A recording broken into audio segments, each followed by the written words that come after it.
গুমের ঘটনার বিচার চেয়ে আন্তর্জাতিক অপরাধ ট্রাইব্যুনালে অভিযোগ দায়ের করেছে ভুক্তভোগী 11 পরিবার।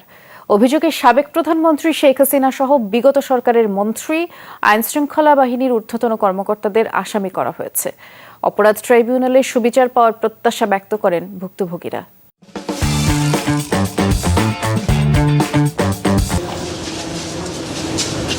বিভিন্ন সময়ে আইনশৃঙ্খলা রক্ষাকারী বাহিনীর পরিচয়ে তুলে নিয়ে যাওয়া হয় পরিবারের সদস্যদের।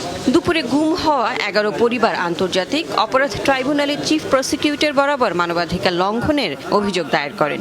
2 জন ছাড়া পেলেও ফিরে আসেনি 9 পরিবারের 10 জন। শেখ হাসিনা, সাবেক স্বরাষ্ট্রমন্ত্রী আসাদুজ্জামান খান, সাবেক আইনমন্ত্রী আনিসুল হক, সাবেক আইজিপি বেনজির আহমেদ সহ সাবেক মন্ত্রী, এমপি এবং আইনশৃঙ্খলা রক্ষাকারী বাহিনীর সদস্যদের বিরুদ্ধে এসব অভিযোগ করা হয়। কিছু সাদা পোশাকধারী লোক গুম কমিশনের কর্মকাণ্ডে হতাশার কথা প্রকাশ করেন ভুক্তভোগী পরিবারের সদস্যরা। ন্যায় বিচারের আশায় ট্রাইব্যুনালে শরণাপন্ন হওয়ার কথা জানান তারা। বাবার পিকচার আর ভিডিও দেখে আমি বড় হয়েছি, বাস্তবে কখনো দেখিনি। তো আমি চাই যে আমার বাবা মুক্তি পাক, ডিজিএফে দেখি। এই র্যাপের আশরাফে পোস্টিং করে আবার আর্মিতে দিয়ে দেওয়া হয়েছে। আমরা মামলাও করেছিলাম, কিন্তু আজ পর্যন্ত আমার বাইরে কোনো কোথাও পাইনি। 5 সদস্য যে গুম কমিশন করছে তাদের প্রশ্ন করছিলাম যে যারা করাপশন করছে, যারা অপরাধী, তারা তো দেশ থেকে পালিয়ে যাচ্ছে। আপনারা তারা যদি দেশে থেকে চলে যায় তাহলে আপনারা বিচার করবেন কার? বলে যে তাদেরকে আটকায় রাখার মতো ক্ষমতা আমাদেরকে দেওয়া হয় নাই।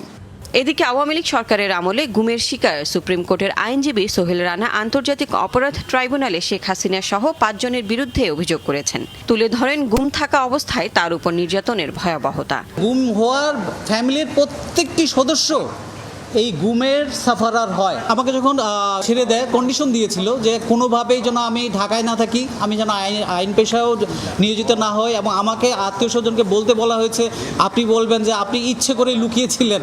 চিফ প্রসিকিউটর জানান ট্রাইব্যুনালের আইনের অধীন সব অপরাধের বিচার হবে। এখানে সময় বা প্রেক্ষাপট গুরুত্বপূর্ণ নয়।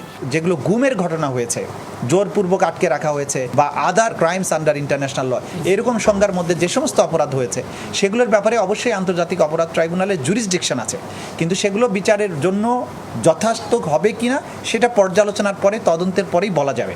সবগুলো আয়নাঘর জাতির সামনে তুলে ধরলে নিখোঁজদের সন্ধান পাওয়া যাবে বলে মনে করেন ভুক্তভোগী পরিবারের সদস্যরা।